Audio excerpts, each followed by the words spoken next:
الحمدللہ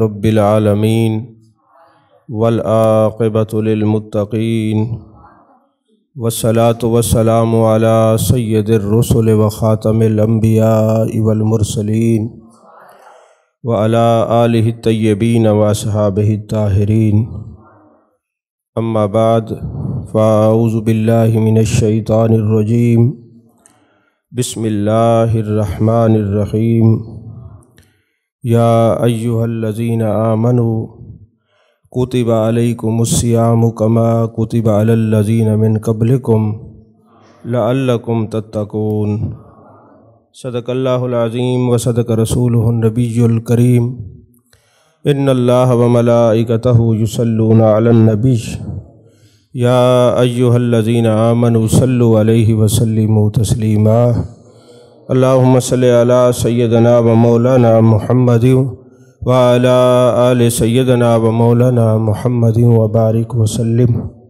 الصلاۃ والسلام علیک یا رسول اللہ الصلاۃ والسلام علیک یا حبیب اللہ الصلاۃ والسلام علیک یا نبی اللہ الصلاۃ والسلام علیک یا خیر خلق اللہ۔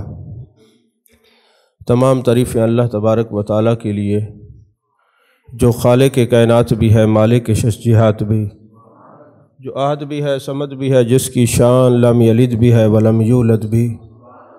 لا تعداد ہدیہ درود و سلام بارگاہ سید الانام، شفیع رحمت، والی امت، شاہ خوباں، جان جانا، شہنشاہ حسینہ، سید سروراں، سیاح لامکاں، تتمہ دوراں، سرخیل زہر جمالاں، رازدان ما اوہا، شاہد ما طغا، صاحب علم نشرہ، معصوم آمنہ، احمد مجتبیٰ، حضرت محمد مصطفیٰ صلی اللہ علیہ وآلہ وصحبہ وبارک وسلم کی دربار ناز میں اپنی عقیدتوں، ارادتوں، محبتوں کا خراج پیش کرنے کے بعد، عزیزان محترم، آج کا یہ شعبان المعظم کا آخری جمعۃ المبارک ہے۔ ہمارے اکثر، بیشتر بلکہ زیادہ تر علماء اور خطباء نے استقبال رمضان کے حوالے سے اشتہارات لگائے ہوئے ہیں جن پر کافی طبقات کو اعتراضات ہیں۔ جی استقبال رمضان ایک نئی بدعت انہوں نے شروع کر دی، حالانکہ جب بھی شعبان المعظم کا چاند نظر آتا، جان کائنات، جان عالم، مصطفیٰ جان رحمت صلی اللہ علیہ وسلم اپنے طیبت مبارک کو پہلے سے زیادہ کس لیتے۔ پہلے تو اپنی مزاج اور طبیعت مبارکہ کے مطابق طابت مبارک استعمال فرماتے تھے، لیکن جب شعبان المعظم آتا فرماتے چونکہ یہ شعبان کا مہینہ ہمیں رمضان کو ملانے کے لیے آیا ہے، یعنی یہ جو تیاری ہوتی تھی یہ رمضان المبارک کے استقبال کے لیے ہوتی تھی، اور محبوب پاک صلی اللہ علیہ وسلم فرماتے لوگوں ایک ایسا مہینہ آنے والا ہے جس کو رمضان کہتے ہیں۔ رمضان ہے رمد سے، اس کو عربی میں کہتے ہیں کسی چیز کا جلا دینا، کسی چیز کو جلا دینا۔ فرماتے ہیں یہ جو مہینہ ہے یہ گناہوں کو ایسے جلا دیتا ہے جیسے سونے کو بٹھی کے اندر ڈالا جائے، آگ میں ڈالا جائے تو جو کھوٹ ہوتی ہے وہ ختم ہو جاتی ہے اور اصل سونا، خالص سونا، کندن سونا آپ کو میسر آتا ہے۔ فرمایا اسی طرح جب رمضان المبارک کا مہینہ آتا ہے، روزہ رکھنے سے بندے کا وجود طیب طاہر ہو جاتا ہے، دل مزکہ، مصفہ اور مجلہ ہو جاتا ہے، اور وہ ایسا خالص ہو جاتا ہے گناہوں سے جیسے ابھی ماں کے پیٹ سے پیدا ہوا ہے۔ اس لیے اس کو رمضان المبارک کہا جاتا ہے، اور محبوب تیاری کرواتے کہ لوگوں وہ مہینہ آنے والا ہے۔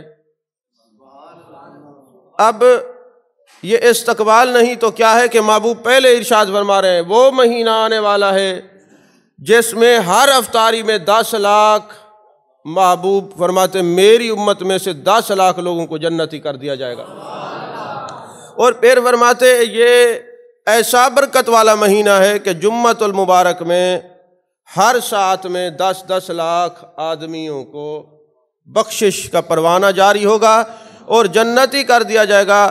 رمضان المبارک کے جو جمعے ہیں اس میں ایک ایک لمحہ یعنی 3 گھنٹے کی جو ہے نا ایک پیر ہو تو 10 لاکھ آدمیوں کی بخشش ہوگی۔ چونکہ میری میتھ کمزور ہے اور میں حساب لگاتا بھی اس لیے نہیں ہوں کہ اللہ کی رحمت کے مقابلے میں حساب ہوتا ہی نہیں ہے، تو میتھ کمزور ہونے کا سبب ایک یہ بھی ہے کہ جہاں رحمت وسیع ہو، فگر ختم ہو جائیں، اشارات ختم ہو جائیں اور رحمت ختم نہ ہو، وہاں میتھ تو ویسے ہی اثر نہیں کرتی۔ گویا رمضان المبارک کا مہینہ ایسا مہینہ ہے کہ لمحہ لمحہ لمحہ لمحہ بخشش کے پروانے جاری ہوتے رہتے۔ اب آپ مجھے یہ بتائیں کہ یہ بتایا کس نے ہمیں کہ رمضان المبارک میں بخشش ہوتی ہے، اور مہینہ آ رہا ہے تیاری پکڑ لو، یہی استقبال نہیں تو کیا ہے؟ تو گویا رمضان المبارک کا مہینہ آنے والا ہو، لوگوں کو بتانا کہ یہاں بخشش ہی بخشش ہے، یہ وہ مہینہ ہے جہاں افطاری میں بخشش، سحری میں بخشش، پھر جناب والا جمعے کی ایک ساتھ میں بخشش، پھر لیلۃ القدر آ جائے تو 1000 مہینے سے زیادہ افضل رات۔ میں اپنے ذوق میں اکثر اپنے دوستوں کو، علماء کو کہا کرتا ہوں کہ یارو کبھی آپ توجہ کریں، اللہ کی رحمت دیکھیں۔ اللہ تعالیٰ نے ہمیں 5 نمازیں عطا فرمائیں، 29 یا 30 روزے عطا فرمائے۔ ابھی تو چونکہ رمضان المبارک کا مہینہ شروع ہونے والا ہے، ابھی تو اس پر بھی ہم بحث کریں گے کہ یہ 30 یا 29 روزے کیوں ہیں، اس میں کیا حکمت ہے۔ یہ صرف صوفی جواب دے سکتے ہیں، تصوف کی کتابوں میں ہے۔ اور یہ 100 روپے پہ 2.5 روپے زکوٰۃ ہے، استطاعت ہو جائے تو حج بھی فرض ہو جاتا ہے۔ اب یہ ساری باتیں ایک گنتی کے تحت ہیں۔ قرآن پاک کے 30 پارے ہیں، جنت کے جو ہے وہ دروازے ہیں، اور جنتیں جو ہیں وہ ایک جنت نہیں، جنت کے کئی نام ہیں۔ یہ مختلف روایات ہیں، اور اکثر جو ہے نا آپ حضرات جانتے ہیں کہ ہمارے لوگ بے توجہی میں خطبہ کہہ دیتے ہیں کہ اللہ تعالیٰ 70 مئو سے زیادہ محبت کرتا ہے۔ یہ کوئی حدیث نہیں ہے، یہ ذہن نشین رکھیں، کیونکہ اللہ تعالیٰ کی رحمت کو 70 کے فگر میں مقید کرنا اس کی رحمت کے خلاف ہے۔ یہ تصوف کی کتابوں میں صوفیاء کے اقوال ملتے ہیں کہ ماں جو ہے جیسے ایک ماں محبت کرتی ہے تو اللہ کو 70 ماؤں سے زیادہ پیارا ہے۔ یہ صوفیاء کے اقوال ہیں، محبوب علیہ السلام کی حدیث نہیں ہے، کیونکہ میرے آقا اللہ کی رحمت کو محدود کرنے کے لیے نہیں ہے بلکہ رحمت کو لامحدود بتانے کے لیے ہے۔ تو میں یہ عرض کیا کرتا ہوں کہ یارو کبھی آپ غور فرمائیں، توجہ فرمائیں، ہمیں تمام اعمال گنتی میں دیے ہیں، لیکن جب روز محشر ہوگا تو پھر گنتی نہیں ہے، پھر تول کے لے گا۔ آخر اس میں کیا وجہ ہے کہ تول کے کیوں لے گا؟ جیسے کہ امام سخاوی نے ایک حدیث پاک نقل کی ہے، فرماتے ہیں جب قیامت کا دن ہوگا کچھ لوگ ہوں گے ان کے لیے جہنم کے جانے کا حکم ہوگا، فرشتے اس کو گھسیٹ کے جہنم میں لے جا رہے ہوں گے۔ حضرت آدم علیہ السلام دیکھیں گے کہ یہ تو جو چہرہ لگ رہا ہے جس کو گھسیٹ کے جا رہے ہیں، یہ تو میرے مصطفیٰ کریم صلی اللہ علیہ وسلم کی امت کا چہرے والا لگتا ہے۔ حضرت آدم علیہ السلام جائیں گے اور فرشتوں کو ارشاد فرمائیں گے رک جاؤ، تمہیں نہیں پتہ یہ محبوب کا امت ہی ہے؟ تو وہ فرشتے عرض کریں گے اے آدم علیہ السلام ہمیں تو حکم ہے جہنم میں لے جانے کا۔ حضرت آدم علیہ السلام جب دیکھیں گے بھئی فرشتے اس کو جہنم میں لے کے جانا چاہ رہے ہیں اور چھوڑتے نہیں، پھر وہ جانے کائنات، جانے عالم، مصطفیٰ جان رحمت صلی اللہ علیہ وسلم کی بارگاہ میں آئیں گے اور ارشاد فرمائیں گے اے میرے پیارے محمد صلی اللہ علیہ وسلم، اے میرے آقا کریم صلی اللہ علیہ وسلم، آپ کی امت میں سے ایک آدمی کو فرشتے پکڑ کے جہنم میں لے کے جا رہے ہیں۔ یہ القول البدی کی حدیث ہے، امام سخاوی نے اس کو نقل کیا، دوسری کتابوں میں بھی ہے۔ اب محبوب علیہ السلام الفاظ ہیں کہ محبوب نے تہمت مبارک پہ ہاتھ رکھا ہوا ہوگا اور تیز تیز قدمین شریفین سے چلتے ہوئے آئیں گے اور فرمائیں گے فرشتے یہ میرا امتی ہے، اس کو جہنم میں نہ لے جاؤ۔ اللہ تبارک و تعالیٰ ارشاد فرمائے گا فرشتوں جس طرح میرے محبوب فرماتے ہیں۔ کئی الفاظ ایسے ترجمے میں لوگوں نے غلط بھی کر دیے ہیں، میں ان کو بیان ہی نہیں کرتا۔ وہ فرشتے کہیں گے جی نہیں ایسا نہیں ہے، ایسا ہے ہی نہیں۔ اللہ فرمائے گا جیسے میرے محبوب فرماتے ویسا کرو۔ فرشتے عرض کریں گے یا رسول اللہ صلی اللہ علیہ وسلم ہم نے ان کے اعمال تولے ہیں، عمل کم ہے، گناہ زیادہ ہیں۔ محبوب فرمائیں گے دوبارہ میزان پہ لے چلو، دوبارہ میزان پہ لے چلو۔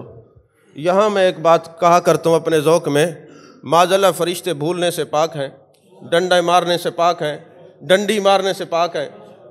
تو ڈنڈی فرشتے تو نہیں مارتے، انہوں نے جو وزن کیا تھا وہ تو وہی تھا، لیکن محبوب دوبارہ لے گئے میزان پہ کہ ان کو تولا جائے۔ اب فرشتے دوبارہ تول رہے ہیں، اب ظاہر سی بات ہے وزن تو وہی نکلنا ہے جو پہلے تھا، پھر محبوب نے کیوں تلوایا؟ اور پھر محبوب علیہ الصلوۃ والسلام دیکھیں گے نیکیاں کم ہیں، گناہ زیادہ ہیں، پھر جیب سے ایک پرچی نکالیں گے اور نیکیوں کے پلڑے میں رکھیں گے، وہ پلڑا بھاری ہو جائے گا۔ اب میرے یہاں پر دو سوالات ہیں، تصوف والے ہی اس کا جواب دے سکتے ہیں۔ پہلا سوال تو یہ ہے کہ محبوب علیہ الصلوۃ والسلام نے دوبارہ وزن کیوں کروایا ہے، جب کہ رزلٹ تو وہی نکلنا تھا۔ محبوب علیہ الصلوۃ والسلام جانتے ہیں کہ فرشتوں نے معاذ اللہ یہ غلطی سے پاک ہیں، یہ بھولنے سے پاک ہیں، یہ معصیت سے پاک ہیں، پھر وزن کیوں کروا رہے ہیں؟ اور دوسرا جو عمل تھے وہ تو تل چکے، یہ کون سا درود ہے جو محبوب نے سنبھال کے رکھا ہوا ہے؟ توجہ ہے آپ کی؟ تو جانیے پہلا جواب یہ ہے کہ اللہ نے قرآن میں فرمایا وَمَا كَانَ اللَّهُ لِيُعَذِّبَهُمْ وَأَنْتَ فِيهِمْ، محبوب جہاں آپ جلوہ گر ہوں گے میرا عذاب نہیں ہوگا۔ چونکہ پہلے محبوب نہیں تھے، عمل کم ہو گئے، حکم ہو گیا جہنم میں لے جاؤ، اب کم بھی ہوں گے تو جہنم کا حکم نہیں ہوگا، کیونکہ ہم جو کھڑے ہیں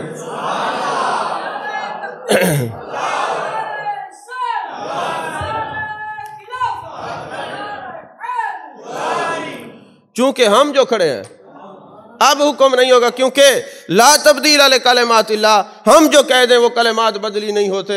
جب اللہ فرما دے وما کان اللہ لیعذبہم وانت فیہم، یہ تو نہیں ہو سکتا کہ دنیا میں ہو کہ محبوب جاؤں گے عذاب نہیں ہوگا، اور محشر میں ہو کہ نہیں یہ قانون بدل گیا۔ فرمایا لا تبدیل لکلمات اللہ، ہم جو کہہ دیں بدلی نہیں ہوتا۔ وہاں بھی محبوب ہیں تو عذاب سے بچے رہو، یہاں بھی محبوب ہیں تو عذاب سے بچے ہوئے۔ اور دوسری بات یہ ہے کہ وہ درود ہم پڑھتے ہیں سارا تل گیا، لیکن یہ کون سا درود تھا؟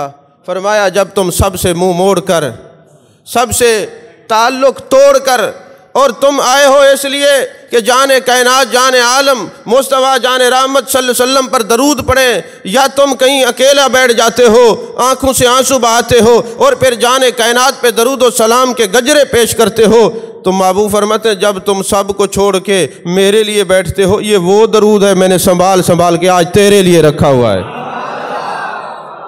اس لیے تھوڑی فرصت کے لمحات نکال کر رات کو تھوڑی دیر وضو کر کے درود پڑھا کریں، کیونکہ جو آپ خالصتاً چلتے ہوئے بھی درود پڑھنا منع نہیں ہے، محفل میں مجالس میں جان کائنات صلی اللہ علیہ وسلم کا نام آئے تب بھی درود پڑھنا چاہیے، لیکن ذرا تنہائی میں بھی بیٹھ کے پڑھنا چاہیے تاکہ محبوب پاک صلی اللہ علیہ وسلم وہ آپ کا درود سنبھال کے رکھیں۔ اور یہاں سے یہ بھی پتہ چلتا ہے اگر محبوب خود درود نہیں سنتے تو پھر وہ پرچی پہ لکھا کس نے، اور وہ پرچی آئی کہاں سے، اور محبوب نے سنبھالا کس طرح ہے۔ تو ابھی اسی حدیث پہ کلام کریں تو وقت ختم ہو جائے، وقت جمعے کا تھوڑا ہوتا ہے۔ تو میں عرض کر رہا تھا تولا کیوں جاتا ہے؟ ایک دن محبوب علیہ الصلوۃ والسلام نے سابقہ امتوں کا ذکر جب بیان فرمایا تو محبوب علیہ الصلوۃ والسلام کے قلب نازنین پر یہ گراں گزرا۔ ان کی عمر 1000 سال، 1500 سال، 2500 سال، 3500 سال، 350 سال، مختلف جو روایات موجود ہیں کتابوں کے اندر، محبوب علیہ الصلوۃ والسلام کے قلب نازنین پہ گراں گزرا۔ میری امت تو 60 سال، 63 سال، 70 سال، 100 سال زیادہ ان کی عمریں کم ہیں، اعمال بھی تو کم ہوں گے۔ محبوب علیہ الصلوۃ والسلام کے قلب نازنین پہ جب یہ گراں گزری تو اللہ تبارک و تعالیٰ نے ارشاد فرمایا میرے محبوب تمہیں اپنے دل پر بوجھ ڈالنے کی ضرورت نہیں ہے، ہم تیرے لیے قانون ہی بدل دیں گے، کیونکہ کبھی لیلۃ القدر کی رات عطا کر دیں گے، کبھی شب بارات دے دیں گے، کبھی مکہ مکرمہ بھیج دیں گے، ایک نماز میں 1 لاکھ کا ثواب دے دیں گے، کبھی مدینے میں 50 سے 2.5 لاکھ کا ثواب دے دیں گے۔ جو کوئی بندہ صحیح بات کرے گا ہم اس کو بیان کریں گے، تعصب نہیں ہے، تعصب کی عینک ہم نے نہیں پہنی ہوئی، نظر کی پہنی ہوئی ہے۔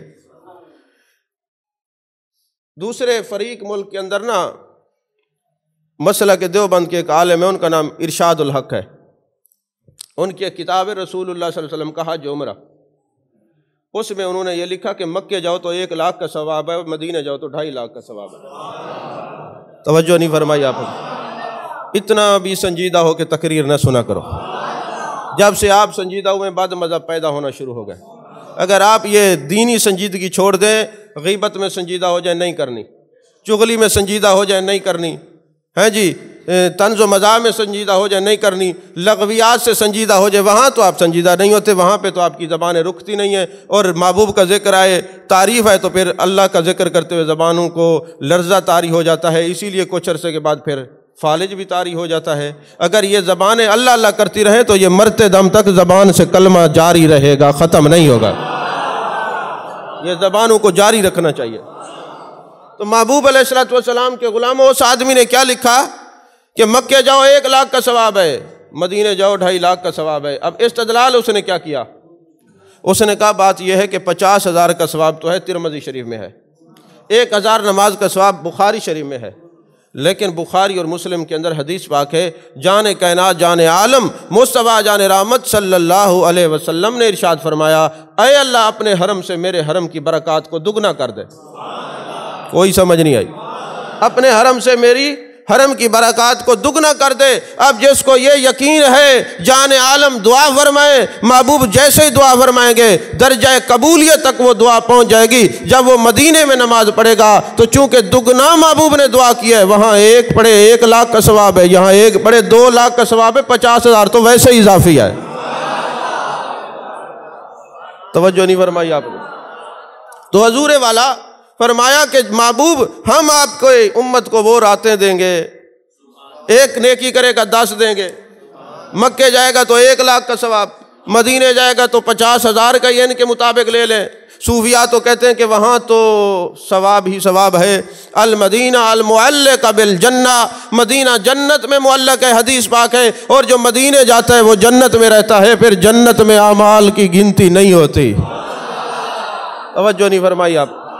تو حضور والا فرمایا محبوب ہم آپ کی امت کو وہ راتیں اور وہ سوغاتیں، وہ انعام کی برساتیں عطا کر دیں گے کہ جو وہ امت جو 1000 سال عبادت کرتی رہی، ان کو لیلۃ القدر دے دوں گا، 1000 سے بھی افضل رات ہوگی۔ کبھی مکے چلے جائیں گے، کبھی مدینے چلے جائیں گے، پھر میں نیکیوں کو اتنا زیادہ کر دوں گا، جب یہ پلڑے میں آئیں گے تو ان سے زیادہ ہوں گے۔ یہ محبوب تیرے لیے ہم نے ترازو قائم کیا ہے، گنتی چھوڑی ہے، اپنا قانون گنتی سے ہے، اور جب یار کا چہرہ آیا پر محبوب تیرے لیے ہم نے قانون ہی بدلی کر دیا۔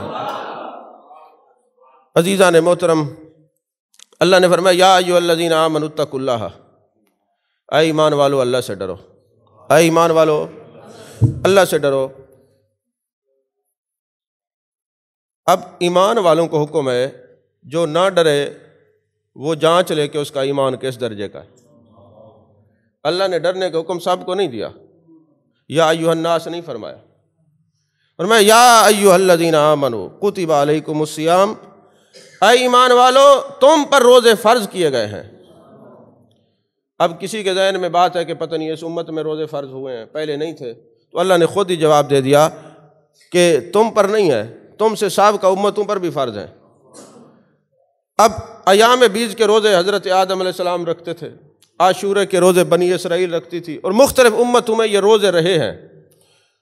ایک بات یاد رکھیے گا، آپ جو 5 نمازیں پڑھتے ہیں نا، 5 نمازیں بھی کسی نہ کسی کی یادگار ہیں۔ اب چونکہ مختلف کتب حدیث میں مختلف ذکر ہے، اس لیے میں وہ بتا نہیں رہا کس کس کی یادگار ہے، کیونکہ آپ لوگ خود مفتی ہیں، آپ نے ایک کتاب پڑھی ہوگی، دوسری آپ کی نظر میں نہیں ہوگی، آپ کہیں گے ہم نے تو وہاں حضرت ایوب علیہ السلام کا پڑھا تھا مغرب، اور یہ کسی اور کا کہہ رہے ہیں۔ تو اس لیے یہ 5 نمازیں کسی کی یادگار ہیں۔ باقی جتنی عبادات ہیں، آپ مینا جائیں کسی کی یادگار ہے، آپ عرفات جائیں کسی کی یادگار ہے، آپ مزدلفہ جائیں کسی کی یادگار ہے، اے بیت اللہ کے آپ طواف کریں کسی کی یادگار ہے۔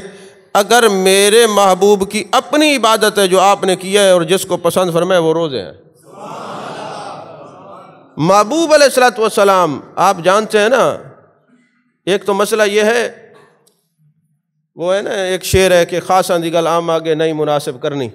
تو ایک دن میں یہ غور کر رہا تھا کہ یہ جو میاں محمد بخش صاحب نے فرمایا ہے کہ خاصاں دی گل عام آگے نہیں مناسب کرنی، یہ وجہ کیا ہے؟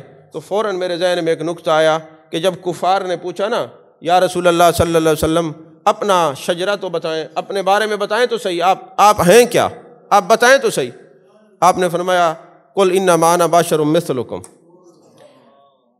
یہ کیوں فرمایا؟ اس لیے کہ باقی جو انبیاء آئے تھے ان کے معجزات دیکھ کر لوگ گمراہ ہو گئے، کسی نے ان کو خدا کہہ دیا، کسی نے خدا کا بیٹا کہہ دیا۔ فرمایا محبوب آپ ان سے کہیں میں بھی تمہاری طرح کا بشر ہوں، تاکہ لوگ آپ کے معجزات اور کمالات، کیونکہ ان کے پاس ایک یا دو معجزات تھے، محبوب آپ تو منبع معجزات ہیں، اور اگر ان کی امتیں گمراہ ہوتیں تو ایک نوید کی کرن یہ تھی کہ جناب والا آپ تشریف لائیں گے، اگر یہ امت گمراہ ہوگی تو پھر ان کو کون سنبھالے گا؟ تو محبوب ان سے فرما دے۔ اب جب انہوں نے پوچھا تو فرمایا قل انما انا بشر مثلکم۔ اور جب صحابہ نے دیکھا محبوب روزے رکھتے ہیں اور وصال کے روزے ہیں، کئی دن کے روزے ہیں، صحابہ نے روزے رکھنے شروع کر دیے، اور کوئی ادھر گرا ہوا ہے، کوئی ادھر، جان کائنات، جان عالم مصطفیٰ جان رحمت صلی اللہ علیہ وسلم نے دیکھا، فرمایا تمہیں کیا ہوا ہے؟ اگرچہ آپ جانتے ہیں حضور ہم نے آپ کو دیکھ کے روزے رکھے، فرمایا ایکم مثلی، کون ہے جو تم میں سے میری مثل ہو؟ تو پتہ چلا ان کو عام بتائی اور اپنوں کو خاص بات بتائی، اپنی مثل نہ سمجھنا، اپنی مثل نہ سمجھنا۔ یہاں پہ یہ بھی ہو گیا کہ محبوب جب صحابہ کو فرما رہے تم میری مثل نہیں ہو، تو آج کا ملا مثل بن کے تو ویسے ہی اپنا منہ کالا کر رہا ہے۔ سمجھ نہیں آئی آپ کو؟ تو عزیزان محترم، اے ایمان والو، تم پر روزے فرض کیے گئے ہیں جیسے پہلی امتوں پر فرض کیے گئے تھے۔ اب یہ روزے کیوں فرض ہوئے ہیں؟ لعلکم تتقون، تاکہ تم متقی بن جاؤ۔ گویا روزہ دینے کا اللہ نے یہ مقصد بھی بیان فرما دیا تاکہ تم متقی بن جاؤ۔ اب متقی کس کو کہتے ہیں؟ متقی کی تعریف کیا ہے؟ تعریف کوئی صوفی کرے اس کا اور رنگ ہوگا، تعریف کوئی لغوی اصطلاحی کوئی بندہ کرے، ڈکشنری کو سمجھنے والا، لغت والا، اس کا معنی اور ہوگا۔ محبوب علیہ الصلوۃ والسلام نے تقویٰ کی تعریف خود فرما دی، فرمایا متقی وہ ہے جہاں اللہ نے فرمایا کہ چلے جاؤ وہاں چلا جائے، جہاں فرمایا رک جاؤ وہ رک جائے، جو اس درجے کا اس کو متقی کہتے ہیں۔ اب آپ حضرات جانتے ہیں کہ کبھی ایسا ہو گرمی کے روزے ہوں اور آپ غسل کر رہے ہوں، کوئی نہیں دیکھ رہا، آپ کا دل کرے کہ میں تھوڑی ایک گھونٹ پانی پی لوں، کوئی بندہ تو نہیں دیکھ رہا، فوراً اندر سے آواز آئے گی نہیں پینا، تم روزے سے ہو، تیرا رب تمہیں تو دیکھ رہا ہے۔ یہ جو کیفیت ہے اس کو تصوف میں احسان کہتے ہیں اور قرآن میں اس کو تقویٰ کہتے ہیں، یعنی میرا رب مجھے دیکھ رہا ہے۔ فرمایا یہ روزے اس لیے فرض کیے گئے ہیں تمہیں یہ کیفیت پیدا ہو جائے، میرا رب مجھے دیکھ رہا ہے۔ اگر آپ کا باپ یہ دیکھ رہا ہو آپ سگریٹ نہیں پیتے، شراب نہیں پیتے، پولیس دیکھ رہی ہو تو غیر اخلاقی کام نہیں کرتے، فرمایا جب تم روزے رکھو گے تمہیں تقویٰ آ جائے گا کہ میرا رب مجھے دیکھ رہا ہے۔ جب یہ کیفیت تم اپنے اوپر وارد کر لو گے، دائمی بنا لو گے، تو پھر ہر وقت تم روزے میں ہو، کیونکہ تمہارا رب تمہیں دیکھ رہا ہے، گناہوں سے بچ جاؤ گے۔ عزیزان محترم، جان کائنات جان عالم مصطفیٰ جان رحمت صلی اللہ علیہ وسلم ارشاد فرماتے ہیں اگر میری امت کو پتہ لگ جائے کہ رمضان المبارک کی کیا فضیلت ہے، کیا اہمیت ہے، اللہ کتنا راضی ہوتا ہے، کتنا انعامات عطا فرماتا ہے، تو وہ یہ خواہش ظاہر کرے کہ پورا سال ہی رمضان المبارک ہو، پورا سال ہی رمضان المبارک ہو۔ اور یاد رکھیے محبوب علیہ الصلوۃ والسلام تشریف فرمائے ممبر پہ تو آپ نے فرمایا آمین آمین آمین۔ اس پر میں انشاءاللہ زندگی نے وفا کی تو اگلے جمعے کلام کروں گا اسی ایک حدیث پر، وقت چونکہ مختصر ہوتا ہے۔ تو جبریل امی دعا دے رہے ہیں یا بد دعا دے رہے ہیں؟ اب بد دعا کے لیے جبریل کے لیے اطلاق درست نہیں ہے تو دعا یہ بنتی نہیں ہے۔ میں یہ کہوں گا کہ محبوب توجہ دلا رہے ہیں کہ تم جو کام کرتے ہو فرشتے بھی ناخوش ہیں، اور کس لیے ناخوش ہیں؟ محبوب نے فرمایا ابھی جبریل امی کہہ رہے تھے ہلاکت ہو اس کے لیے، برباد ہو، وہ سارے معنی بنتے ہیں کہ جو رمضان المبارک آئے مگر روزے نہ رکھے، ہلاک ہو وہ جو والدین کو بڑھاپے کے عالم میں پائے مگر ان کی خدمت نہ کرے، فرمایا ہلاک ہو وہ جس کے سامنے میرا نام آئے اور محبت سے درود و سلام نہ پڑھے۔ اب فرشتوں کو بھی یہ چیزیں پسند نہیں ہیں کہ کوئی کسی کے سامنے عرش کے راہی کا ذکر آئے، عرب کے ماہی کا ذکر آئے اور منہ وہ سجا کے بیٹھا رہے، اور عجیب اس کی کیفیت ہو، فرشتے بھی پسند نہیں کرتے، فرشتے بھی یہ پسند کرتے ہیں کہ جب بھی نام نامی اسم گرامی آئے زبان پہ درود و سلام جاری ہو جائے۔ فرشتے بھی یہ بات پسند نہیں کرتے، حالانکہ فرشتوں کے ماں باپ تو نہیں ہیں، لیکن تمہارے ماں باپ ہیں، فرشتے اس بات کو بھی ناپسند کرتے ہیں کہ کوئی اپنے والدین کو پائے اور ان کی خدمت نہ کرے۔ فرشتے اس بات کو بھی ناپسند، وہ ساری افطاری کھانے پینے سے پاک ہیں، پھر بھی فرشتے یہ چاہتے ہیں کہ رمضان المبارک ہو، چونکہ محبوب جو ان ساتوں میں آپ نے پرہیز فرمایا ہے، یہ امتی ہو کہ پرہیز کیوں نہ کرے۔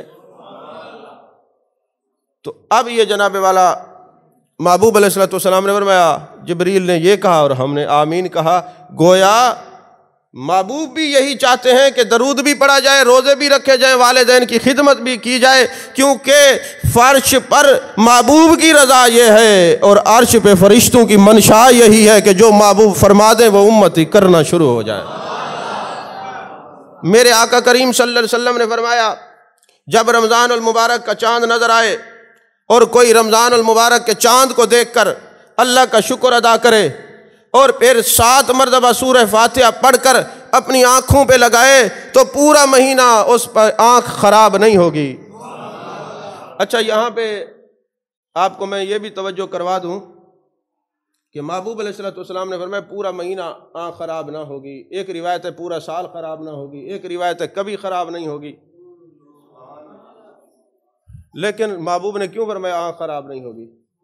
کتب حدیث کے اندر یہ بات موجود ہے، کیونکہ عرب میں کھجوریں بہت کھائی جاتی تھی اور محبوب فرماتے تھے جو زیادہ کھجوریں کھائے گا اس کی آنکھیں خراب ہو سکتی ہیں، کھجور کے اندر یہ اثر ہے، وہ گرم ہوتی ہے، تو فرمایا چونکہ یہ ساری اور افطاری میں کھجوریں استعمال کریں گے اس لیے فاتحہ پڑھ لینا کہیں آنکھیں خراب نہ ہو جائے۔ آپ کو سمجھ ہی نہیں آئی بات۔ عزیزان محترم، پھر میرے آقا کریم صلی اللہ علیہ وسلم نے فرمایا رمضان المبارک کے اندر جہاں بھی کہیں علمی مجلس ہو وہاں پہ ضرور جانا، کیونکہ جب تم علمی مجلس میں جاؤ گے تو وہاں تمہیں جب گھر سے چلو گے تو ایک ایک قدم پر 1 سال کی عبادت لکھی جائے گی علمی مجالس میں۔ اور میرے آقا کریم صلی اللہ علیہ وسلم نے فرمایا رمضان المبارک میں جو بھوکوں کو کھانا کھلائے گا، پیاسوں کو پانی پلائے گا، جن کے جسم پہ کپڑے نہیں ہوں گے ان کو کپڑے پہنائے گا، ضرورت مندوں کی ضرورت پوری کرے گا، بالخصوص اپنے خون کے رشتہ داروں کو دیکھے گا، کوئی اگر سحری نہیں ہو رہی تو سحری کروا لے، افطاری کے پیسے نہیں ہے تو افطاری کرا دے، کپڑے نہیں ہے تو ان کو کپڑے پہنا دے، ان کی حاجات کو پوری کرے گا۔ میرے آقا علیہ السلام نے فرمایا یہ خاصہ اسی مہینے رمضان المبارک کا ہے، جو بندہ یہ کرے گا اللہ تبارک و تعالیٰ اس کی 10 لاکھ حاجتیں پوری کرے گا، 10 لاکھ اس کے گناہ معاف کرے گا، 10 لاکھ اس کے درجے بلند کرے گا اور 10 لاکھ اس کو نعمتیں عطا فرمائے گا۔ میرے آقا علیہ السلام کی غلاموں رسالہ کشیریہ میں ہے کہ صوفیاء، اصفیاء، ازکیاء، نقبا، نوجبا، کاملین، واصلین، ان کا طریقہ کار یہ تھا کہ جب بھی رمضان المبارک آتا یہ قرآن ہر وقت پڑھتے تھے کہ قرآن کا مہینہ آ گیا ہے، قرآن اسی مہینے نازل ہوا ہے، اب اور تو سال ہم نے غفلت کی ہے، چلو اب تو قرآن پڑھ ہی لیں۔ اور پھر کئی ایسے صوفیاء تھے جو اپنی جھونپڑیوں میں اتنا سوراخ رکھتے کہ کوئی سحری اور افطاری کے وقت کھانا دے سکے، ورنہ وہ کلام ہی نہیں کرتے تھے۔ والذین یبیتون لربہم سجدا وقیاما کا مصداق ہوتے تھے، دن میں روزہ رکھتے اور رات کو ساری رات نوافل پڑھتے اور قرآن مجید کی تلاوت کیا کرتے تھے۔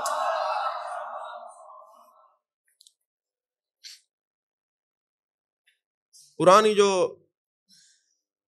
واعظ و نصائح کی کتابیں ہیں نا، ان میں ایک بات لکھی ہوئی ہے، ابھی تو میں تمہید باندھ رہا تھا، ٹائم ختم ہو گیا، اتنا ہی ہوتا ہے پونا گھنٹہ۔ ایک کتاب میں یہ واقعہ مختلف کتب کے اندر لکھا ہوا ہے، میں رات میں سے اس کو دیکھ رہا تھا بھئی اس کی حیثیت کیا ہے فنی، تو یہ تو اعلیٰ اور عرفہ بڑے بڑے محدثین نے اس بات کو لکھا ہے۔ انہوں نے لکھا کہ رمضان المبارک آیا نا تو ایک مجوسی تھا، مشرک تھا، آگ کا پجاری تھا، اس نے رمضان المبارک میں دیکھا کہ اس کا بیٹا نا روٹی کھا رہا ہے، اس مجوسی نے اس کو تھپڑ مارے اور کہا تجھے شرم نہیں آتی، ہم مشرک ضرور ہیں لیکن مسلمانوں پر یہ ایمان والوں پہ روزے فرض ہیں، تو اس کا احترام نہیں کر رہا۔ اب کافر ہو کے بچے کو ڈانٹ رہا ہے، اور ہم مسلمان ہو کہ میرا پتر کھا گئے متا مارپوں میں نہیں سمجھی. تو پڑھنے جاتا ہے 10 کلو کا تیرا بستہ ہے, 2 کلو تیرا وزن ہے, مر جائے گا تو. یہ نہیں دیکھتے ہماری اولاد بالغ ہے, ان کے اوپر روزے فرض ہیں. ایک بات یاد رکھنا, جو گھر کا فرد ہے نا, باپ اور ماں, ان کے کتنے بچے ہیں, کتنا بچیاں ہیں, روزے رکھتی ہیں نہیں رکھتی, نماز پڑھتی ہیں کہ نہیں پڑھتی, جب تک وہ تمہارے گھر میں قیامت والدین حساب بھی تمہیں دینا ہوگا. والد کا سر اکیلا نہیں ہے کہ جہنم سے بچ جائے, اس نے پورے گھر کے بچوں اور بچیوں کا جواب بھی اللہ کی بارگاہ میں پیش کرنا ہے. یہ ذہن نشین کر لینا. ہم باقی معاملات تو سمجھا سکتے ہیں, دین کی طرف کیوں نہ لے کے آئے. وہ ایک بزرگ فرمایا کرتے تھے, یزید کہیں اور نہیں بنتا, چولہے پہ بنتا ہے. کیسے؟ جب صبح صبح باپ اور بیٹا بیٹھتے ہیں نا کھانا کھانے کے, اب تو خیر جب سے یہ موبائل آیا ہے تو کسی کو کسی کی کوئی پرواہ نہیں ہے, کڈنیپ ہو چکے ہیں, سب اغوا ہو چکے ہیں. بندہ سامنے بھی بیٹھا ہو تو وہ موبائل پہ لگا ہوا ہے. اب تو ماں باپ تو چھوڑو, اب تو دینی حلقوں میں ادھر سے قرآن اور حدیث کا درس ہو رہا ہے, وہ موبائل پہ لگے ہوئے ہیں. اپنے مرشد کے سامنے بیٹھے موبائل پہ لگے ہوئے. کیوں؟ وہ یہ بتانا چاہتے ہیں ہمیں آپ کی ضرورت نہیں ہے, ہم جہاں پھنس چکے ہیں اب یہاں سے نہیں نکل سکتے. یہ بھی ایک علیحدہ بیماری ہے. تو بہرحال والدین کو حساب دینا ہوگا اپنے بچوں کا. رمضان المبارک آ رہا ہے, اپنے بچوں کو ابھی سے کہہ دیں کہ کوئی بیماری نہیں, شرعی عذر نہیں, سفر میں نہیں, تو روزے سب نے رکھے ہیں, سحری بھی ہوگی, افطاری بھی ہوگی, اور اکٹھے مل کے کریں گے. سمجھ میں آ رہی ہے بات کہ نہیں آ رہی؟ کوئی تھوڑی ہی آپ بھی ہل جل کریں کہ صرف علماء کا کام ہے کہ یہی بات کہتے رہیں گے. عزیزان محترم, میں نے کئی ایسے علماء کی بھی زیارت کیا ہے کہ وہ اپنے محلے میں حاضری لگواتے تھے, آج کس کس نے روزہ رکھا ہے, کس نے نہیں رکھا, کس نے نماز پڑھی ہے, کس نے نہیں پڑھی. تو وہ مجوسی نے اپنے بیٹے کو تھپڑ مارے کہ تجھے شرم نہیں آتی, رمضان المبارک کا مہینہ ہے اور تو کھانا کھاتا ہے, احترام نہیں کرتا. جب وہ مجوسی مر گیا تو کسی اہل نظر نے دیکھا جنت میں ٹہل رہا ہے. پوچھا کیا ہوا؟ کہتے مجھے جب میں مرنے لگا تو مجھے ہاتف غیبی سے آواز آئی, تو مشرک تھا مگر تو نے میرے محبوب کی اس امت کے مقدس مہینے رمضان المبارک کا احترام کرتے ہوئے بیٹے کو سزا دی, اور جو ان مقدس مہینوں کا, مقدس ساعتوں کا, مقدس جگہوں کا, اللہ کی نشانیوں کا احترام کرے پھر جہنم میں جائے. اب تو کلمہ پڑھے گا تو تجھے موت آئے گی, ورنہ نہیں آئے گی. زبان پہ کلمہ جاری ہو گیا. کہتے میں نے رمضان المبارک کا احترام کیا تو میرا خاتمہ ایمان پر ہوا, میں نے رمضان المبارک کا احترام کیا تو میرا خاتمہ ایمان پر ہوا. تو اگر کوئی مشرک ہو وہ رمضان المبارک کا احترام کر لے, وہ مومن بن جاتا ہے, اور اگر مومن کر لے تو اس کا درجہ بلند ہو جاتا ہے. اللہ کی رحمتیں اس کو اپنی دامن میں لپیٹ لیتی ہیں. اللہ تعالی ہم سب کو رمضان المبارک کے روزے رکھنے, نفلیں پڑھیں گے فرض کا ثواب, فرض پڑھیں گے تو 70 فرائض کا ثواب, اسی طرح گنتی نہیں کرنی, اللہ کی رضا کے لیے پڑھنا ہے. پھر دیکھیں اللہ کتنا کرم فرماتا ہے. اللہ تعالی ہم سب کو اس رمضان المبارک کی تعظیم کرنے, روزے رکھنے, احترام کرنے, تراویح پڑھنے اور اچھا انسان بننے کی توفیق عطا فرمائے. آمین. وآخر دعوانا الحمدللہ رب العالمین.